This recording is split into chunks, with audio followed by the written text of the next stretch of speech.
Allahumma shalli ala sayyidina Muhammad wa asghiri zalimin biwalimin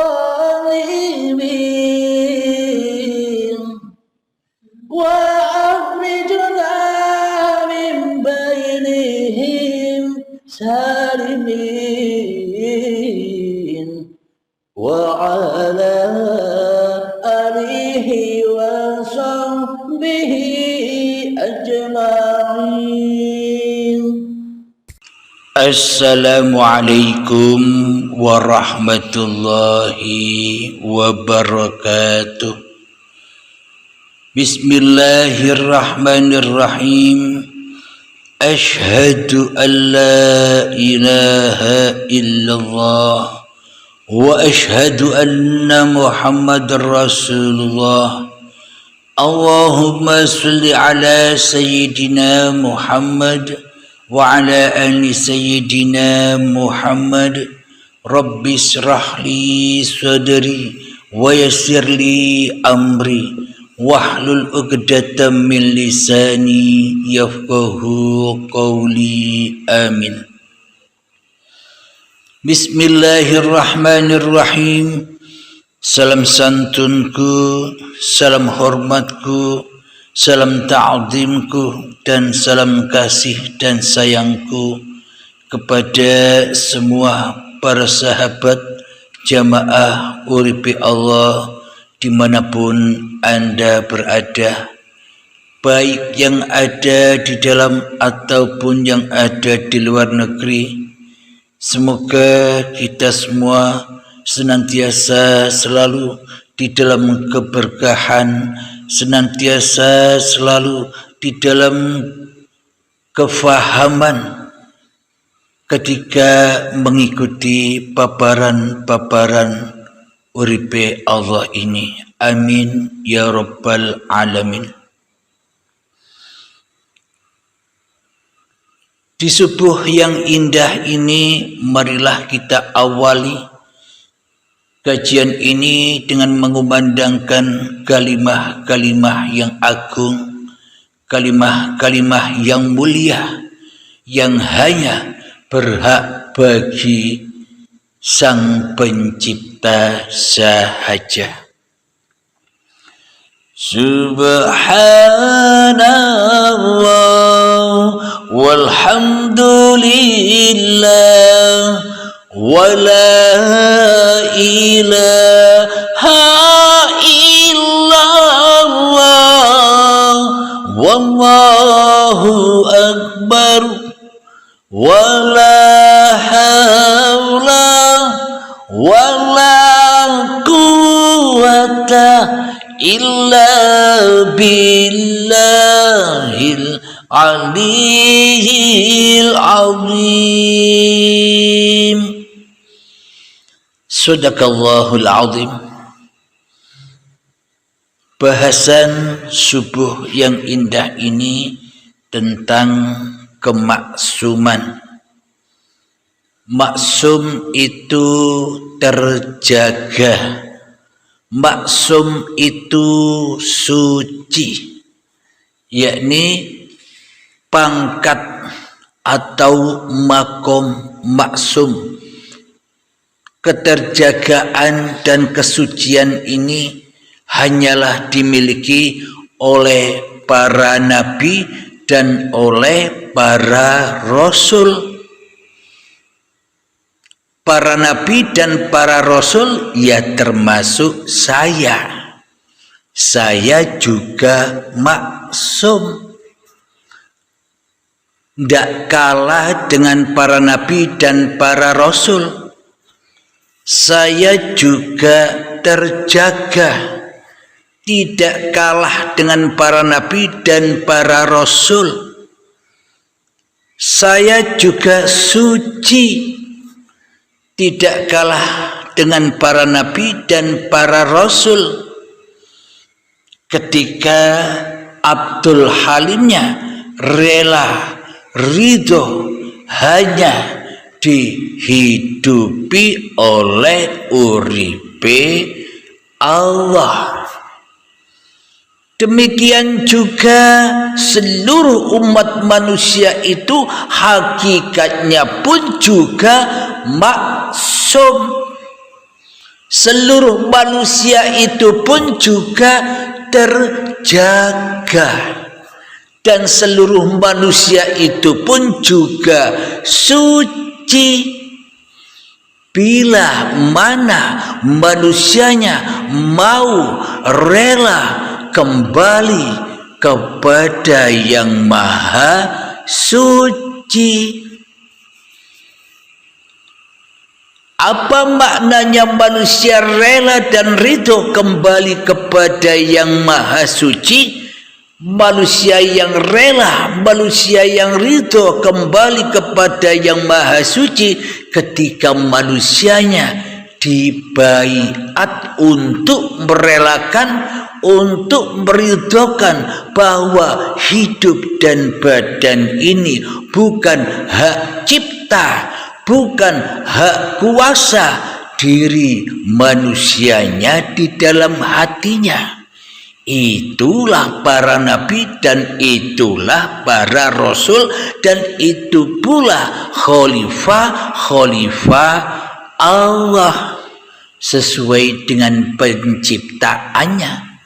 Wa ma khalaqatul jinna wal insa illa liya'budun. Tidaklah kuciptakan jin dan manusia itu hanyalah untuk mengabdi kepadaku. Jadi ketika kita terbaiat untuk melepaskan, untuk meridhokan bahwa hidup dan badan ini bukan hak cipta diri kita, bukan buatan diri kita, bukan hak milik diri kita, maka setelah baiat terbanglah roh kepada ruhullah. Bagi sahabat-sahabat yang sudah berbaiat, selamat, selamat, selamat, salam, salam, salamun qaulam mir rabbir rahim. Akan tetapi kita manusia termasuk saya sendiri selama ini ogah dijaga Allah, ogah disucikan Allah.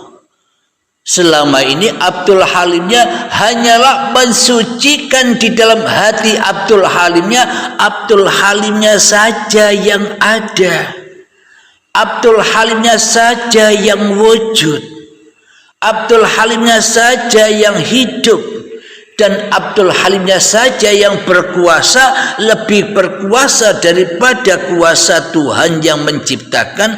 Abdul Halimnya di dalam hatinya selama ini. Karena itulah maka Abdul Halim ini tersesat jauh dari Tuhannya. Abdul Halimnya telah mengingkari hidup dan badan ini, bahwa hidup dan badan ini bukan milik Abdul Halimnya. Abdul Halim mengingkari, Abdul Halim merampok hidup dan badan yang bukan buatannya. Abdul Halim membegal hidup dan badan yang bukan ciptaannya. Inilah Abdul Halim yang disebut kafirin, Abdul Halim yang terdinding, Abdul Halim yang terbelenggu dengan Abdul Halimnya di dalam hatinya. Karena itu Abdul Halim sudah lepas firaq, pegatan, cerai dengan Tuhannya di dalam hatinya. Kenapa? Karena Abdul Halimnya lebih wujud di dalam hatinya daripada kewujudan Tuhan yang punya hidup dan badan ini di dalam hati Abdul Halimnya. Maka Abdul Halim ini bukan menjadi Rasulullah, bukan menjadi utusan Allah, bukan menjadi pesuruh Allah. Akan tetapi Abdul Halim sudah selingkuh menjadi Rasulun nafsi, jadi rasul-rasul hawa nafsunya sendiri, jadi rasul-rasul iblis dan setan, jadi utusan-utusan iblis dan setan, jadi pesuruh-pesuruh, jadi budak-budaknya hawa nafsu iblis, setan, jin yang ada di dalam hatinya. Yang kumpul dengan iblis, setan, dan jin, yakni hawiyah, neraka hawiyah. Tahukah kamu apa neraka hawiyah itu? Neraka hawiyah itu adalah tempat yang sangat panas. Ya, hawa nafsu itulah yang bagaikan matahari yang panas yang selalu di ubun-ubun setiap manusia di alam barzah ini, di alam penantian untuk baiat ini, di alam untuk penantian untuk ketemu dengan kiamat kubra. Ya, saat inilah manusia di alam barzah yang serba panas. Barzah, api-apinya dari cinta-cinta di dalam hatinya. Bara apinya alam barzah adalah hubbud dunya. Apa saja yang kita cita-citakan, apa saja yang kita cinta-cintai di dalam hati kita yang selain Allah, itulah bara-bara api yang kita pegang di dalam hati kita selama ini, ibaratkan matahari sedepah. Karena kita sudah mati di dalam kuburan kita sendiri, sudah mati di dalam pengakuan-pengakuan bahwa hidup dan badan ini adalah milik kita. Itulah kuburan-kuburan kita yang dari tanah. Badan yang dari tanah. Tempat apa? Tempat penyiksaan roh-roh yang gentayangan. Siapakah roh-roh yang bergentayangan ini? Roh yang diutus oleh hawa nafsu, roh yang kumpul dengan setan dan iblis panas. Jiwa-jiwa yang tersesat dari Tuhannya. Berarti siksa kubur, kematian, azab kubur sudah ada, bukan? Jadi yang di luar itu, yang kita terka, kuburan-kuburan yang di luar itu palsu. Yang di luar yang kita saksikan itu hanyalah lambang-lambang, hanyalah sanepan-sanepan, hanyalah kiasan-kiasan, hanyalah bayang-bayang, hanyalah hayalan dari yang dalam ini. Jadi semuanya sudah ada di dalam dirimu sendiri. Wa min anfusikum afala tubsirun.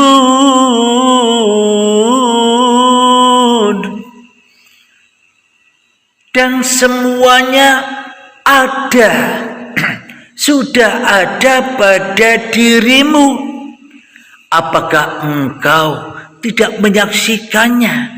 Bahwa seluruh alam yang dicerita-ceritakan, yang didongeng-dongengkan alam manusia, yang didongeng-dongengkan ala hawa nafsu, semua itu sudah terjadi di dalam dirimu. Apakah kamu tidak menyaksikan?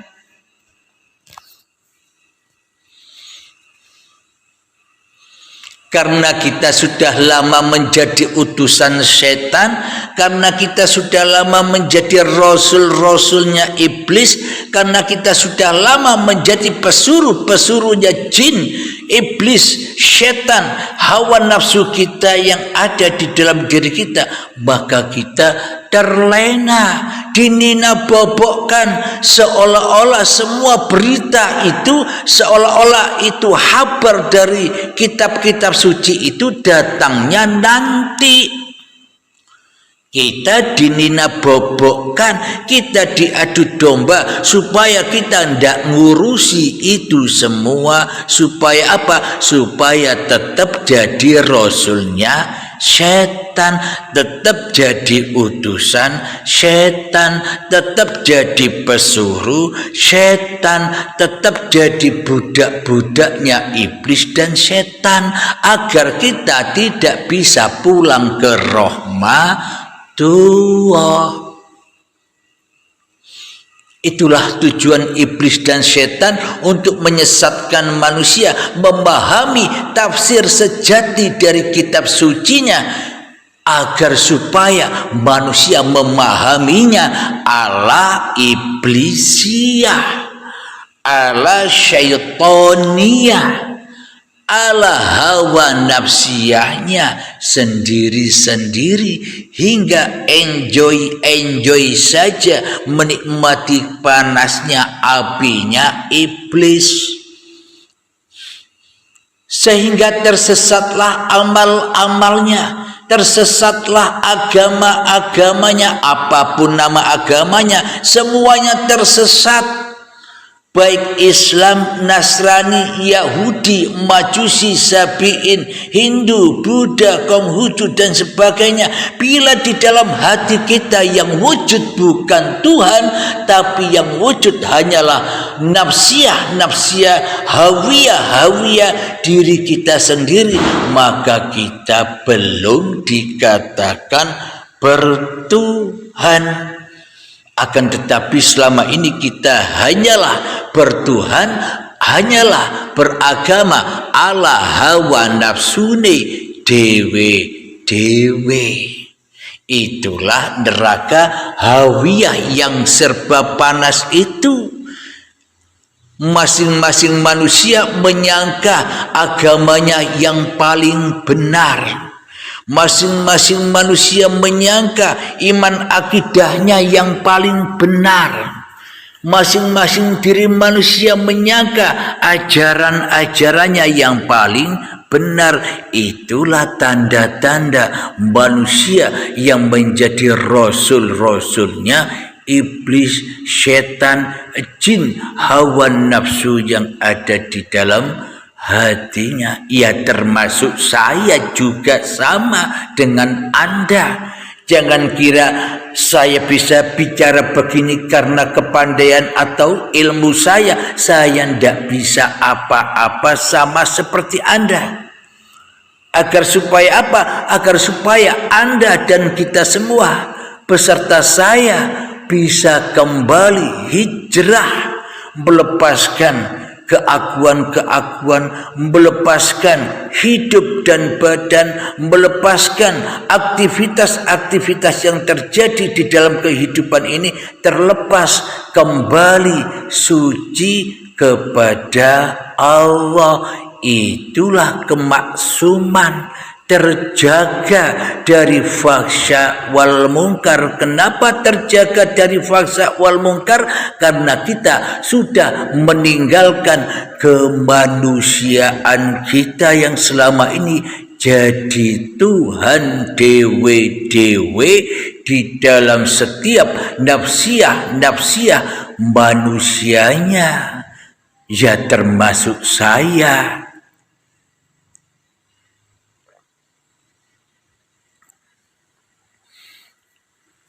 Alhamdulillahirabbil alamin. Itulah yang dimaksud maksum itu.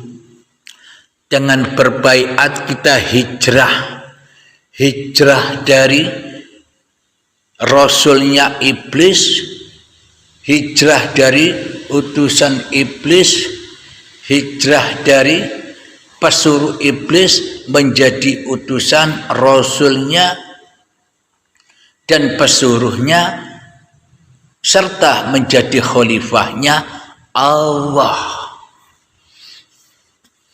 hijrah kepada Allah. Ketika kita sudah berbaiat, hijrah kembali ke jalan lurusnya Allah, maka pasti makom kita, makom saya, makom Anda semua, wahai umat manusia, akan sama dengan makomnya para nabi dan para rasul.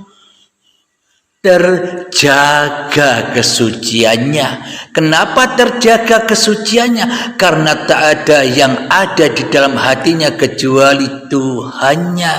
Bagaimana mungkin tidak terjaga? Manusianya sudah tidak ada, yang ada hanya Tuhannya.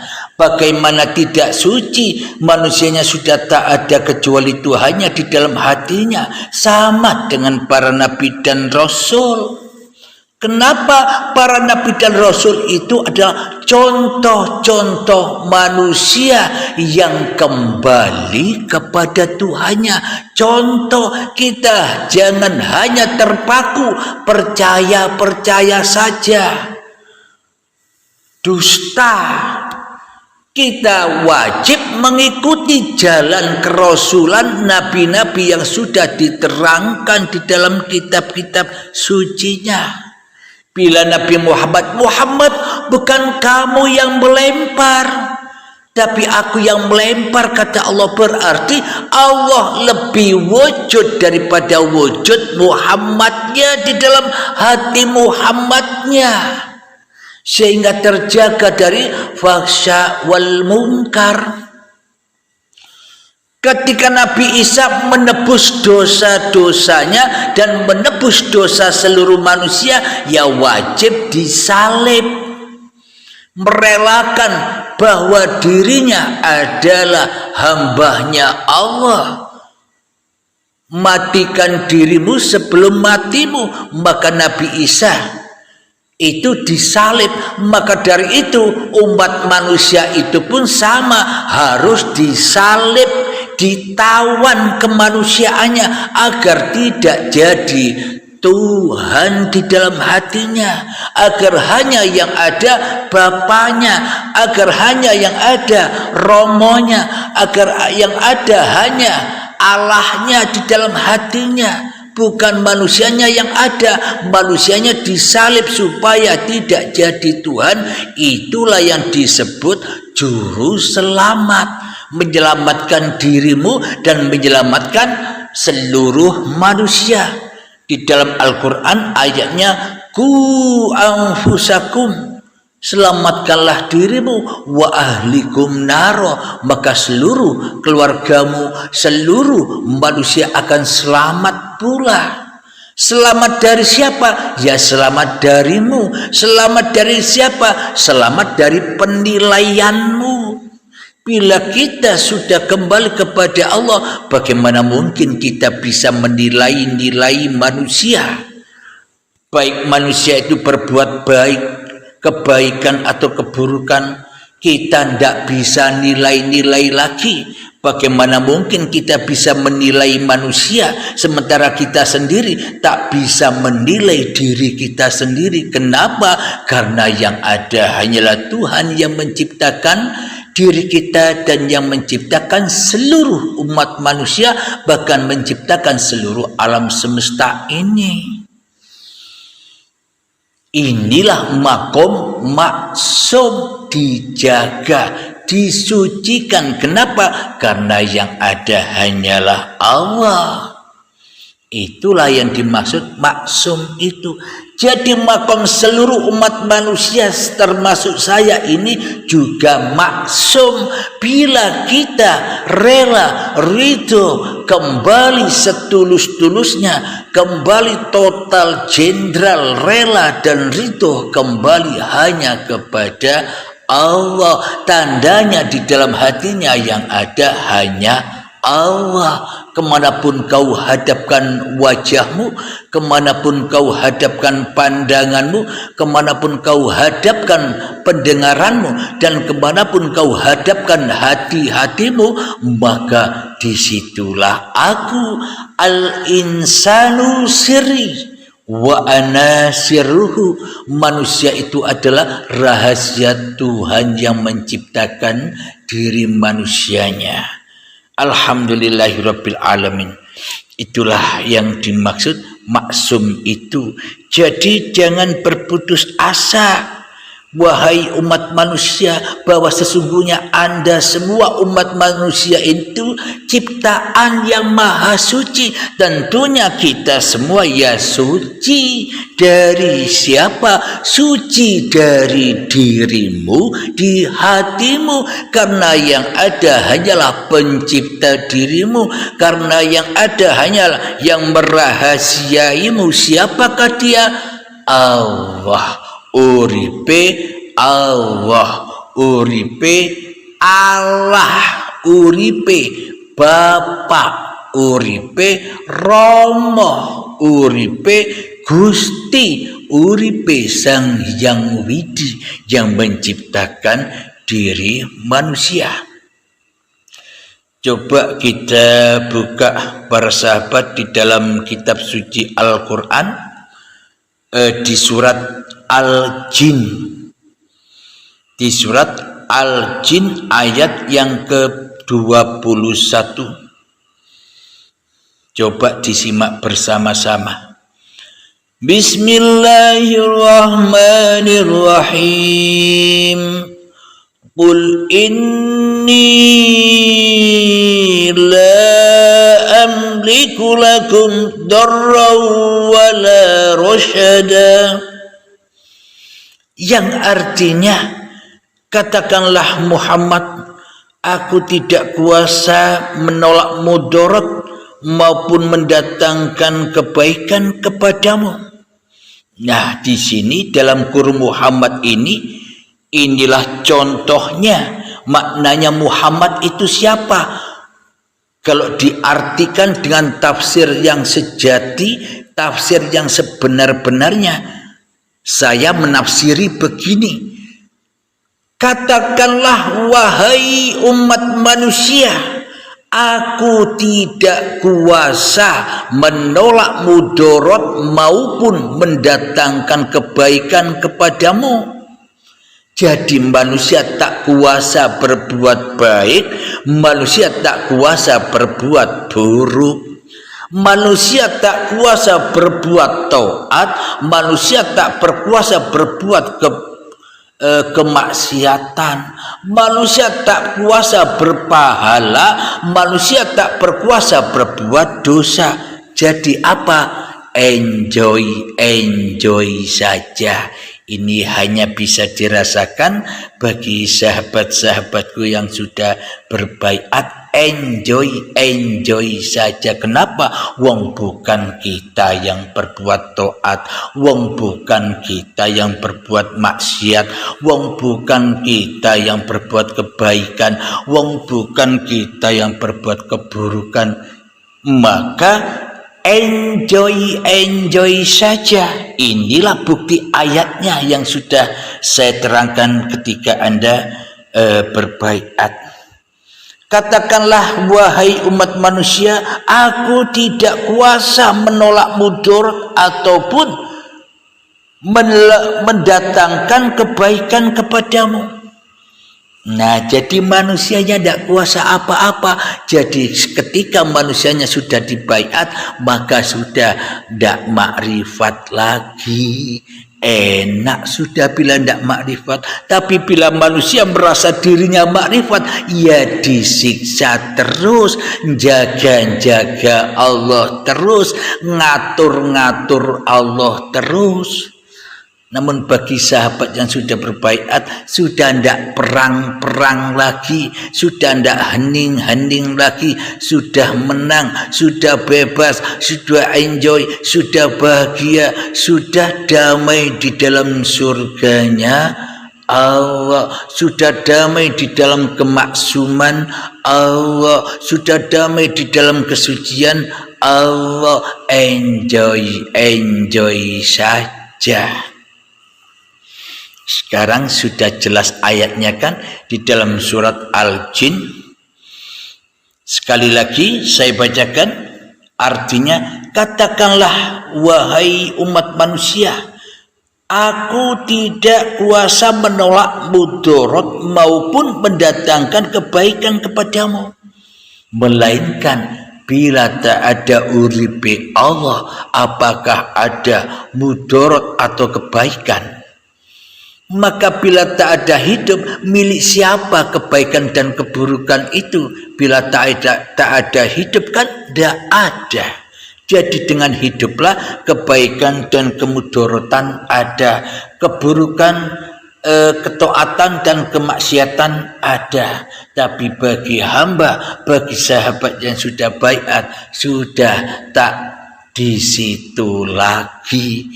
Karena sudah menang, sudah enjoy, lepas bebas dari angkara murkanya hawa nafsu, angkara murkanya iblis dan setan. Sudah kumpul dengan para nabi dan para rasul. Jadi Rasulullah, tidak jadi rasulnya iblis lagi.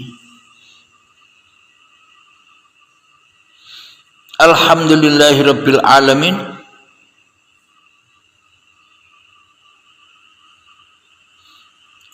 Ayat yang selanjutnya di surat Jin, ayat yang ke-22, Qul inni lan yujirani minallahi ahadu wa lan ajida min dunihi multahada. Yang artinya, katakanlah wahai umat manusia, sesungguhnya tidak ada sesuatu pun yang dapat melindungiku dari azab Allah, dan aku tidak akan memperoleh tempat perlindungan selain darinya.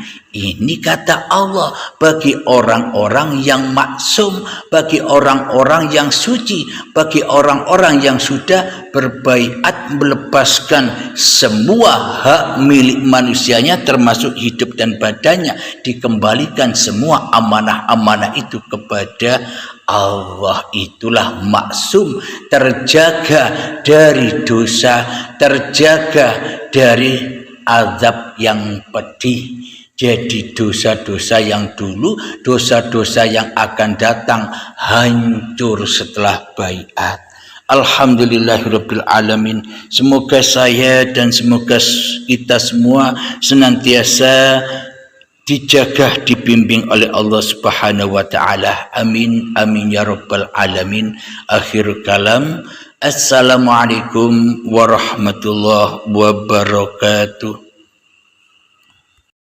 Allahumma salli ala sayyidina Muhammad wa asghiri zalimin biwalimin wa akhrijna min bainihim salimin وعلى آله وصحبه